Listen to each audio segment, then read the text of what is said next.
Gohan has now learned of the Great Saiyaman movie adaptation starring Mr. Satan as the two look to square off on the big screen, but when cameras aren't rolling, Barry Khan is taking charge as we see his blood-sucking ego begin to manifest on the surface, and while Gohan struggles to play his part in the movie, there is another blood-sucking creature on the loose, the terrifying parasite who's looking to bring evil out of people's hearts. What a gosh. What's going on, Dragon Ball Super fans? Welcome to my Dragon Ball Super episode 74 review, entitled For the Sake of Those He Loves, the Indomitable Great Saiyaman, leading into Dragon Ball Super episode 75, in which will be a very intriguing episode with Goku looking for a sparring partner, as of course we move ever so closer towards the universe survival arc, in which case will be a monumental moment for us all to watch and witness the entire universe be placed on the line for the namesake of this tournament, guys. And a quick plug before we begin, in case you guys are not following me at Twitter, make sure to go on ahead and follow me at Twitter at UnrealEntGaming. The link will be down in the description below for all the latest in Dragon Ball news, information, and updates. And of course, if you guys want to keep notified of what's going on,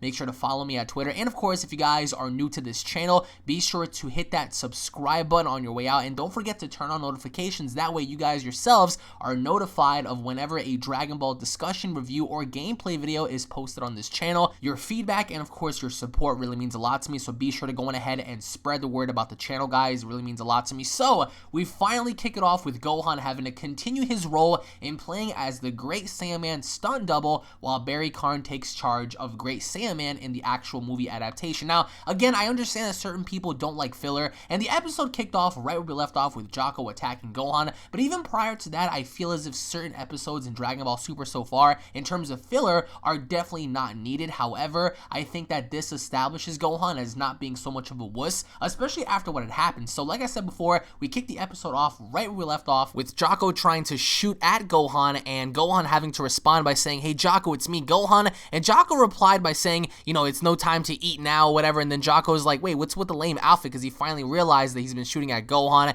and Gohan said, "It's not lame." And it's funny because Jocko begins to explain to Gohan what's going on about Watagash, and how he explains that Watagash infects people, feeding on the evil inside of their hearts, empowering them up to become more powerful. And the people that are around, like the townspeople, are wondering if this is all a part of the act, if this is all a part of the movie. But needless to say, we see how Jocko begins to explain to Gohan everything. And I will say, even early on during the episode, we see how like the galactic cannon is being fired at Gohan, and everyone in the sky is just looking up and whatever, and Gohan just barely dodges it, which again, I mean, that just goes to show Gohan's feats, because he could have got hit right then and there. I mean, who's to really say if it was actually going to do any damage, but the blast certainly had enough shock power to literally push Gohan back onto Jocko's ship. And even prior to Jocko pulling out his gun and attempting to shoot Gohan, Gohan takes his helmet off and they begin to talk. So again, we see how Jocko begins to explain about Watagash and how he's this evil parasitic criminal and he's on the hunt. He's somewhere on Earth wreaking havoc, and to get Gohan to help, Jocko promises not to tell his wife about he's out with a hot chick. He's trying to bribe Gohan. He's trying to tell him, "Listen, I won't tell Videl that you're out here with this chick, so if you help me out, I'm not going to tell Videl about what's going on."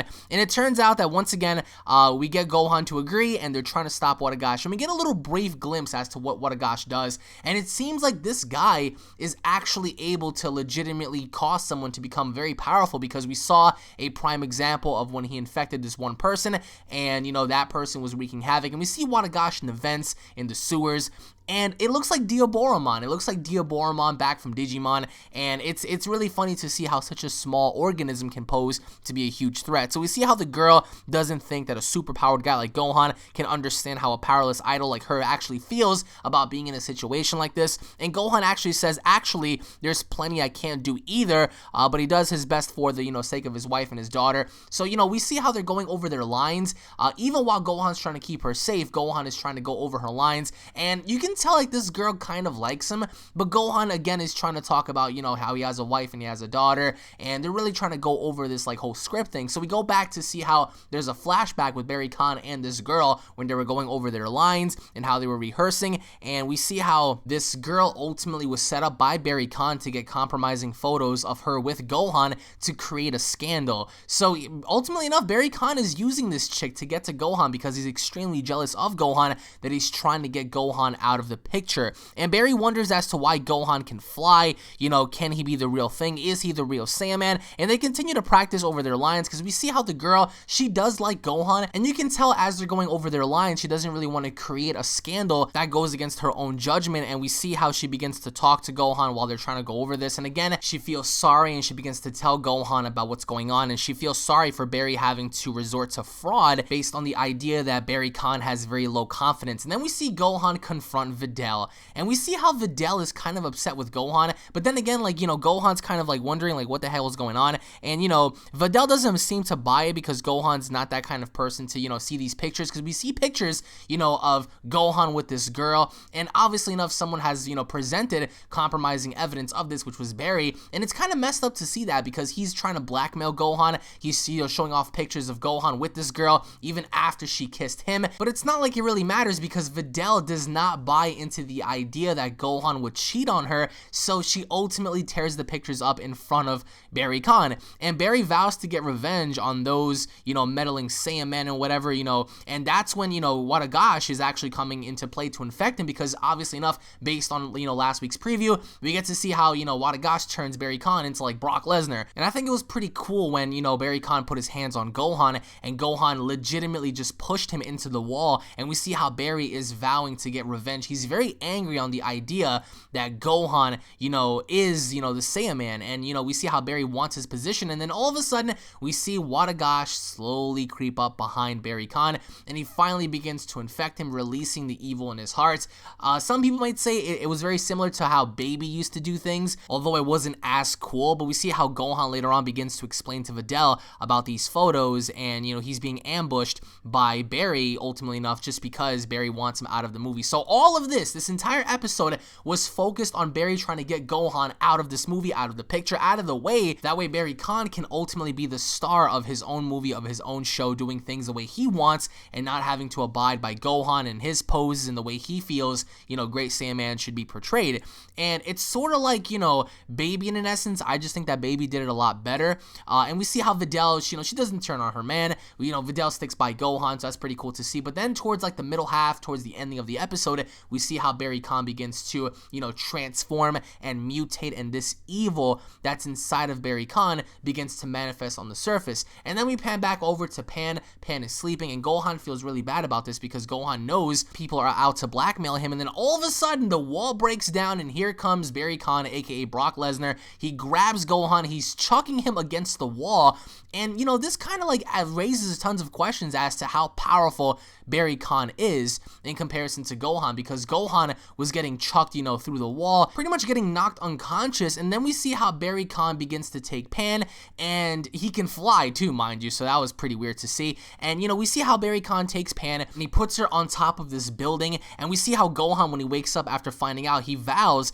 to get back at Wadagash for, you know, endangering Pan, because that was one of the reasons why Gohan really began to take things serious. And I think that we have to take this into consideration, because if Pan's in jeopardy, if Pan's life is in jeopardy, then we know for an undeniable fact that Gohan is going to pop off. And he popped off in this episode because once, you know, Pan saw Wadagash and Gohan, we saw how Wadagash began to transform, and, you know, he began to, you know, transform. It looked like some sort of like a Super Saiyan 4 form, like Barry Khan was all hairy. I mean, it resembled a Super Saiyan 4 look with all the fur and whatever, and we see how right then and there Wadagash begins to get stronger and stronger and stronger. And then later on we see how Jocko begins to shoot Wadagash, or bury Wadagash, with his cannon, but Gohan stops him because he knows that, you know, it's his job, it's his duty to kill Barry for endangering Pan. But, you know, Barry, ultimately enough, he looked like a giant, you know, King Kong, but we see how Videl, you know, surprisingly enough, was still able to retain her flying abilities. She came up, she grabbed Pan,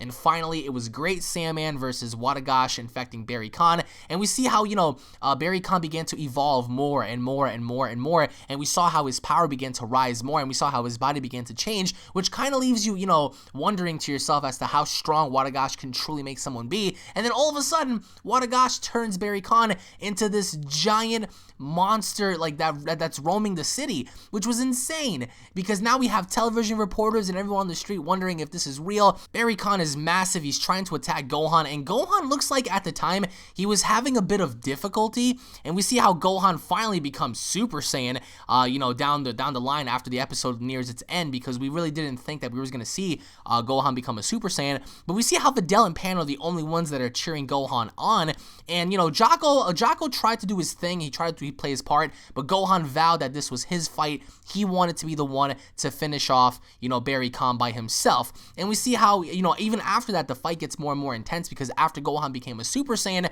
you know, we see how Gohan was beginning to, you know, kind of like turn the tides on Barry Khan, but it leaves you wondering as to how strong Wadagash can actually make someone. And we see how, you know, Gohan's reflecting on Videl and Pan, which I really hope reflects onto the Universal Survival arc, because that right there should give Gohan motivation to fight harder, to train harder. And, you know, needless to say, even before he became a Super Saiyan, Gohan was getting squished, he was getting beaten around by Barry Khan's, you know, massive form. Even the other girl that was with Gohan the entire time is cheering Gohan on because they know that Gohan is in trouble. But I did not like the concept of Gohan, who is a Saiyan, who at one point was supremely powerful, having to struggle with this guy. And Jocko finally ends up, you know, holding Barry, and he's saying, you know, like, what am I supposed to do with this naked man? And Gohan says, sorry, not to worry. And then Videl says, I love you. And Gohan, you know, he says, Super Great Saiyaman Beam, otherwise known as obviously the Kamehameha, translated by Herms, and in essence is what's used to put down Barry Khan. But I don't know if it's just me here, but when Gohan was floating in space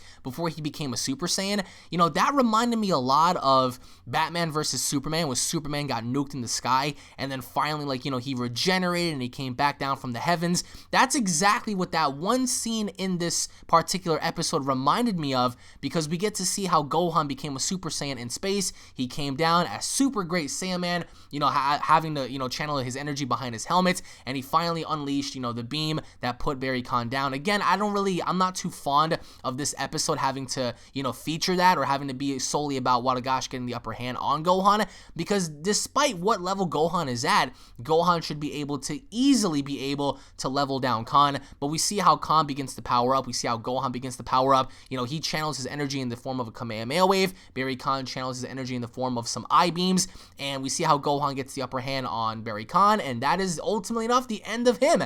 Barry Khan gets destroyed, everyone is filming, Videl and Pan are cheering, Gohan comes down, he hugs his wife and his kid, and everything goes back to normal. So again, guys, I'm going to talk more of this in my breakdown review. I wasn't too fond of this episode because I felt like there were certain things in this episode that weren't necessarily needed. Now, some of you guys may agree, some of you guys may disagree. I mean, Wadagash isn't really dead, neither is Barry Khan, because we see Jocko obviously enough holding Barry Khan, you know, on his shoulder while Wadagash is back in the jar. But the Great Saiyaman movie opens up, you know, the theaters, the lines are crazy packed. You know, we see how, you know, box office tickets must be through the roof, and finally we see, you know, Hercule there, we see all the cast members, and Barry Khan is there as well, I guess, but you know, you can't kill the actor of the film. But towards the very end, we finally get to see Goku there, and he's bored, in which case he's going to carry on into next week's episode, him being bored and having to get a training partner. But let me know what you guys think down in the comment section below, because having to see Gohan there with Goku and Pan and Chi-Chi and Videl was really refreshing, if you ask me. But post your comments down below. What are your overall thoughts on this episode? What do you guys like and hate about this particular episode? And what are your overall expectations going into the future of Dragon Ball Super? What are some things you feel like they can improve on in terms of storytelling and plotline? Comment down below, guys. Once again, thank you all for watching. I hope you guys enjoyed the review. If you guys are fans, don't forget to subscribe for all latest in Dragon Ball news, information, updates, gameplay videos, reviews, and discussions. If you guys enjoyed the review, be sure to show your support by leaving a like down below, guys. It really means a lot to me. Thank you all for watching. Tune in for more, as tonight we're going to be going on ahead and posting multiple videos on Dragon Ball alongside tomorrow, where we're going to have several discussion videos and alongside breakdowns as to what happened in tonight's Dragon Ball episode, and of course Dragon Ball Super's English dub and Dragon Ball Kai later on tonight, guys. So I hope you guys tune in for that. Be sure to come back to the channel, guys, for more Dragon Ball, and I'll be seeing you all down in the comment section below. Take it easy, guys, and God bless. Peace.